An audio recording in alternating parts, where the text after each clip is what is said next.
everyone, welcome to Sweet Tomato Vine Homestead. I'm Linda, and today I am about to plant some more Cushaw Squash.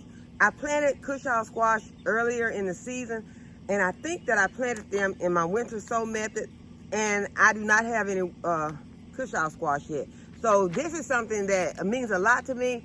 My father grew these when we were kids, and they were something that we ate a lot of, and they were delicious squash. It's more like a pumpkin. It's called squash, but it's more like a pumpkin because they get huge. And my mom would make delicious recipes with them. She would even turn Cushaw squash into pies. And it would be like a sweet potato pie or similar to a sweet potato pie, but it would be lighter color, but it had a very similar taste, and it was so delicious. And we would also have it served like candied yams. She would fix it like that also. So this is something that takes me way back. It means a lot to me. It is a very huge squash that I'm thinking that it stores well. I'm not sure, and it does not say on here whether it stores well, but it does say that they weigh up to 40 pounds. So up to 40 pounds for one. So I am going to go ahead and I'm going to plant. I got 4 labels in my hand, so I am going to drop 2 in 4 holes. And so we're going to see what we get. If they get to be where they're a competition, then I might snip one. And then again, I might not. So, but I'm going to go ahead. I'm going to get these planted. And then we're going to go ahead and plant some carrots. So let's get started.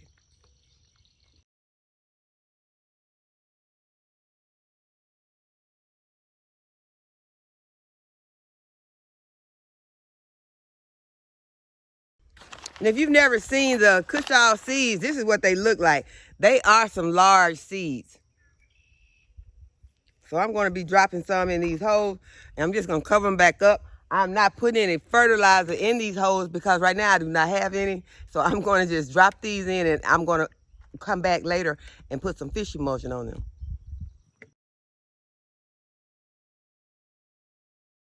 Okay, you all, when I did my garden tour, I forgot to come on to the east side of the house. And I did not show you the squashes and how they are doing around here. So this is one.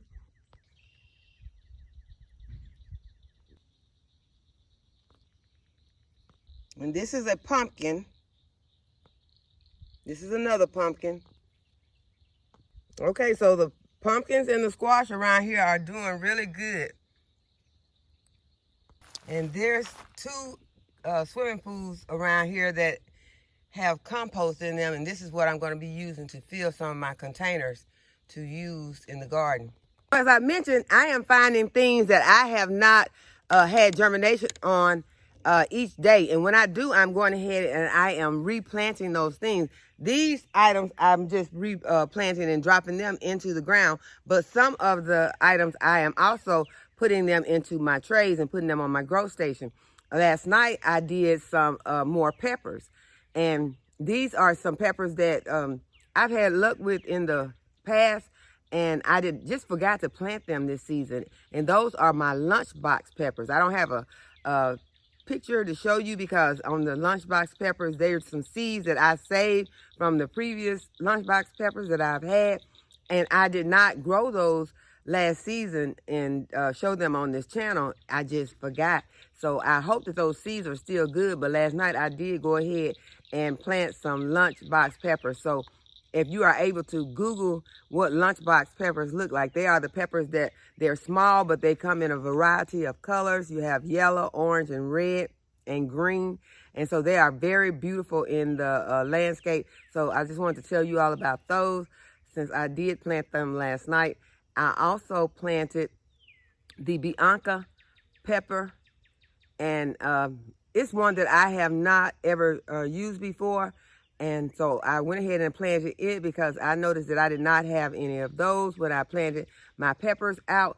So those are a couple of things that I planted, but I just wanted to tell you all about them in case you're interested in those peppers, and you could go ahead and see if, you know, I think that I still have time. I think we have a long enough growing season that I have time to go ahead and get those peppers out. And what I did is I just went ahead, I put them into my seed tray in some potting mix. And I've said that I'm not using the starting mix anymore because it does not have anything in it, and I just have found that it's just kind of sterile. It just doesn't have anything in it, and it's not, it doesn't work very well for my plants. The potting soil has worked very good for me and when I'm potting or starting new seedlings. So I am going to be using the potting mix going forward.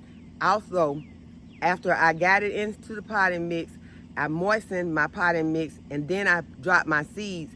And after I did that, I topped them with some of my worm castings. And I just felt like that might give them a better start because I'm really needing these peppers to go ahead and germinate. And then I put my vermiculite on top, and I sprayed them, and I put them on a heating mat on my grow station. And so they're sitting on the heating mat now, and they are covered, and they will stay covered until I see germination. Once I see some germination on those pepper seeds, I will bring them outside, and they will be staying outside because I'm finding that these plants are doing very good now that the weather has changed. Now, if your weather has not warmed up in the 70s and 80s yet, and this rain is helping tremendously. We've been getting a lot of rain, but what you need to do is, if you're going to let them sit out in the rain, go ahead and remove the tray that's underneath them, that for the drain, you know, the tray that don't have any holes in it. Go ahead and remove that, and then your water can just go straight through instead of it, you know, having a pool of water that these plants are sitting in, because most of them don't like that. I've seen that my tomatoes seem to kind of enjoy it. They are looking so much better, and I had some of those sitting in those trays, but I went ahead, I took them out and just let them sit. But I will show them to you and let you see what they are looking like. But first, we're gonna go over here and we're gonna plant some carrots, and I'm not sure what else I'm gonna plant while I'm over here, but we're gonna plant a couple of things. So y'all, let's go over to the other garden. Okay, so these are the two beds that I am going to be planting in, and they are at the end of the property.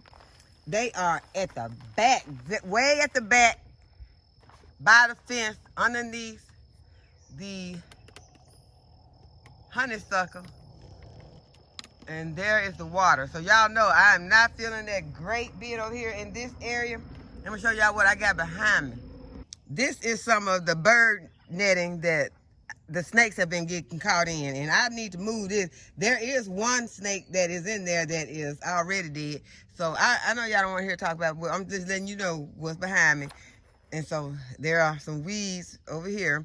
So we're going to have to get that cut. But it has been raining a lot, and so it's been making it kind of hard to get all the trimming done. So we're just going to go ahead and move on from that. But I am going to go ahead and plant these carrots. So I did bring out I brought two different types of carrots out. This is one that I bought out. It just says carrot seed, but this is another one that I bought out, and it is a carrot, red giant carrot. And I have planted this before. It germinated, but I had it in a 5-gallon bucket, and they did not do well. So I'm going to try them again in this raised bed. Okay, as I told you all, I do not have any fertilizer. I don't have any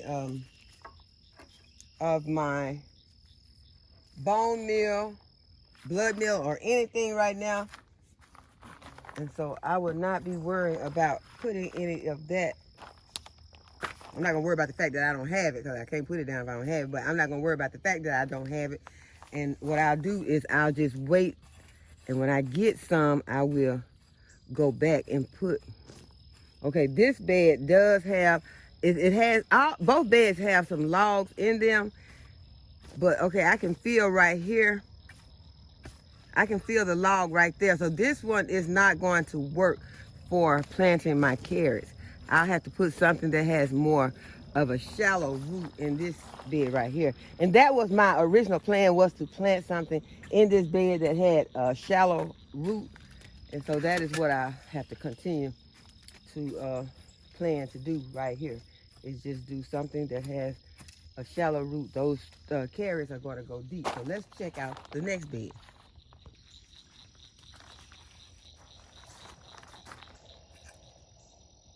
Pull a little fork out.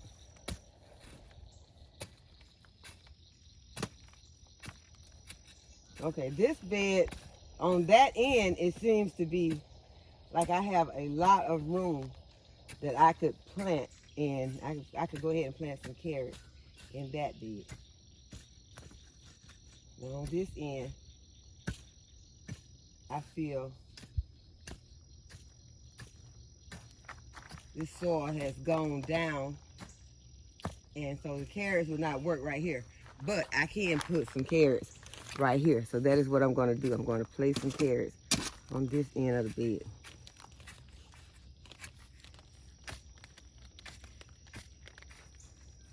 Yeah, I'm able to go down in there for a ways.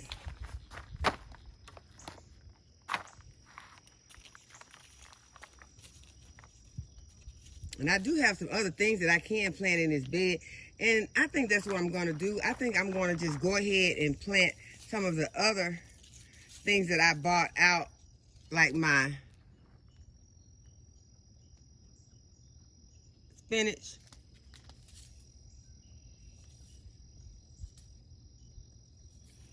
Have some blue lettuce.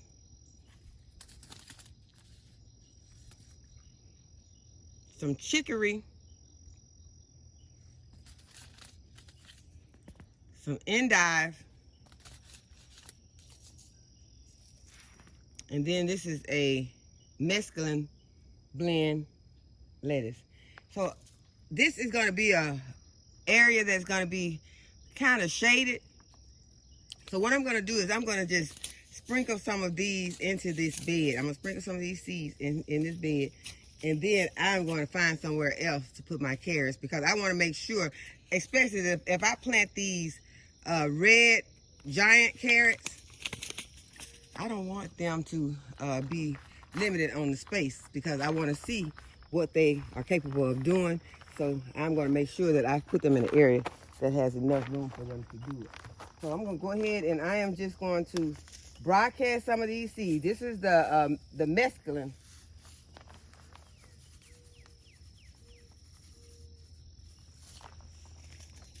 Mesclun lettuce.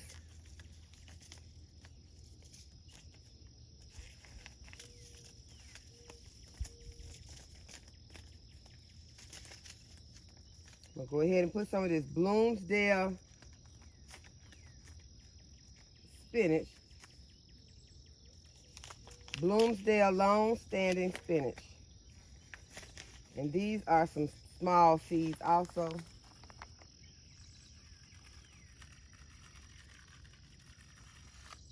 There are not very many in here, so I'm just going to go ahead. I'm going to kind of space them out, but I'm going to put all of those Bloomsdale spinach in here. So that was the second one. Then we have the blue lettuce.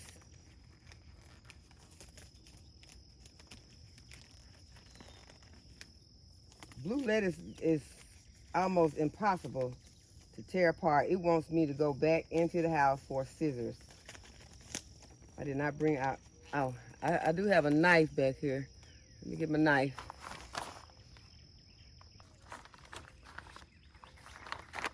Okay, so I have my labels. I'm going to go ahead and stick them in here. This was the mesclun mix, the spinach. So I opened up my other seeds, and this is the endive.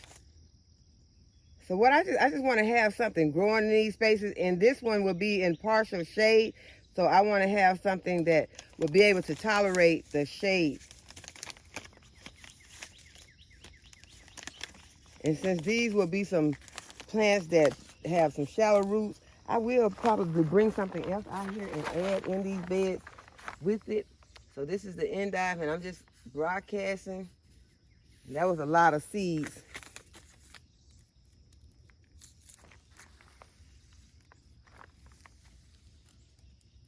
And I'm gonna go ahead and plant some of this red chicory right next to it.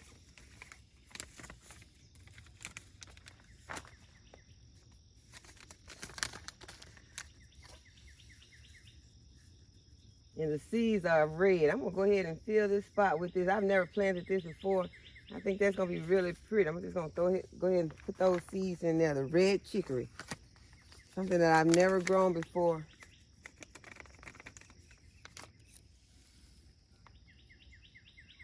My friend Latasha sent me those seeds.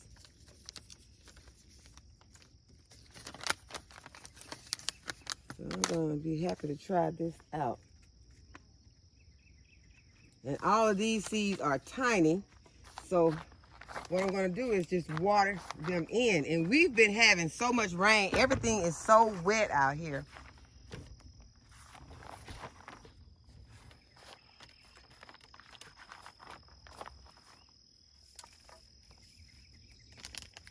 So y'all, as you can see, what I'm basically trying to do is to have these beds filled with food. I just couldn't stand the thought that there was 2 beds back here that did not have anything in them. When I originally put these beds in, my plan was to put some flowers back here.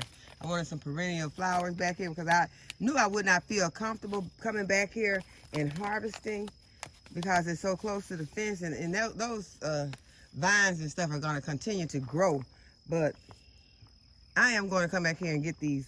So y'all hold me to it. Make sure that I don't chick it out during the summer months when it gets more heavily weeded back here. Then I come back here and get my groceries. So I'm gonna go ahead and put this blue lettuce seeds in here. Just gonna sprinkle them in.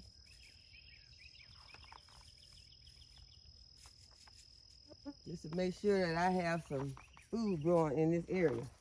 I still got some seeds in here, so I'm gonna go ahead and put my blue lettuce label right in here. So I think that maybe this lettuce may have a chance to still grow during the summer if it is out here underneath all these honeysuckles, because it will be kind of shaded over in this area.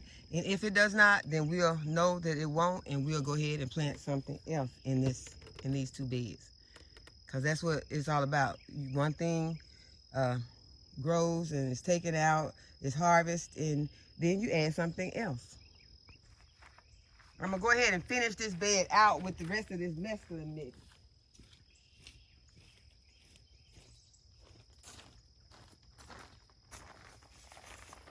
I didn't want to go back in the house to pick up some more seeds, so I just go ahead and use what I have already out here. So this bed, both beds are filled.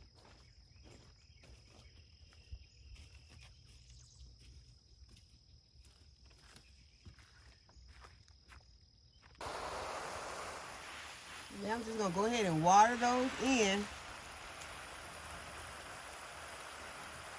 Make sure I get that good seed to soil contact.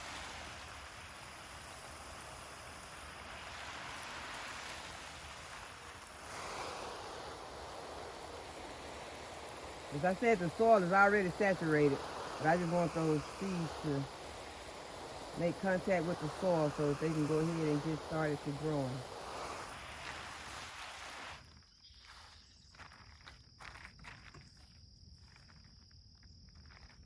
Okay, so while over here, I want to go ahead and let you look at the onions to see the progress that they have made in the last couple of days, because it has been doing so much raining. So those onions be thirsty. They loving this water.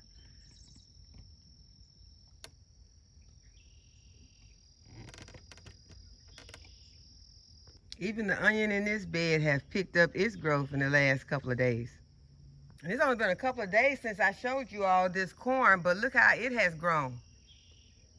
And so has the okra. These purple hull peas don't want to get left out.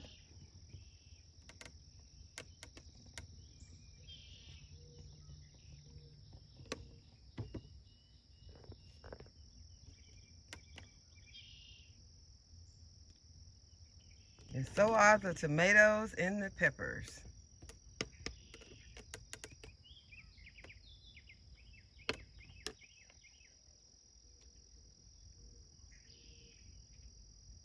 These are the plants that I brought off the grow station and told them they were coming outside to stay. These are some tomatoes. Have some dill down here. Little stevia. I only have a little bit of germination on the stevia. But all of this stuff has been sitting out here and has been getting rained on, and it is loving it.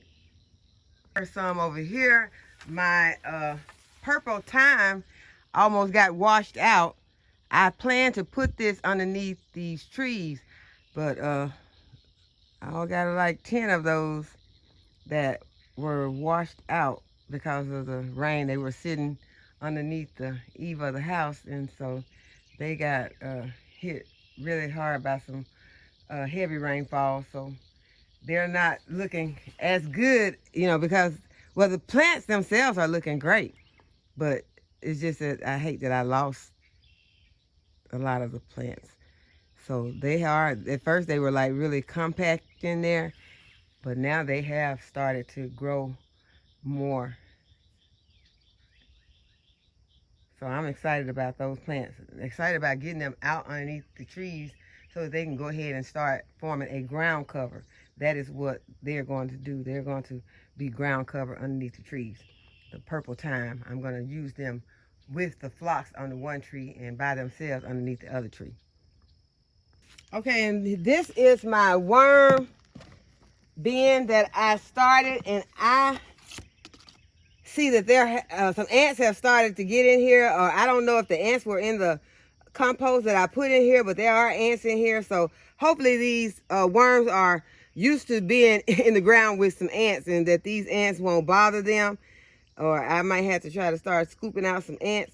But these worms all have gone underneath the soil, and I was going to put holes in my lid, but I decided that I'm not going to put holes in the lid, because if I put holes in the lid, it will give them oxygen, but it will also give them extra water. So wherever they're going to be outside, it will be raining, and even if they're underneath the shade, which I am going to move them to the shade. That is a big old bug, big worm or something. What was that? Looks like a big ant. Wherever it went away. I don't know if it's inside the container, but these ants are traveling in and out of this container. Now, I don't know what that's all about. Why have they gravitated to this container? So if anybody know why ants are starting to gravitate towards my container, let me know. Maybe they were in the soil, but I did not see any ants in this compost that I put in here. What I'm going to do, I'm going to go ahead, I'm going to move this to a shaded, more shaded area, because I don't want the, I don't want my worms to suffer. I'm looking around trying to find a really good shaded area where they can be safe from the heat, mainly. It's not very hot right now, but eventually it will get hot. So I want to go ahead and have them in that spot before it gets hot, and I don't know that it's hot, and then they perish out here. But I do know that I need to have them in the garden where I can see them, because if I put them somewhere where I can't see it every day, I might forget about them. So we don't want to do that. So I hope that you all have enjoyed this video, and that you give it a thumbs up and subscribe to my channel if you have not already subscribed, and hit the notification bell to be notified whenever I upload a new video. And as always, thanks for watching. I'll see y'all in the next video. Bye-bye.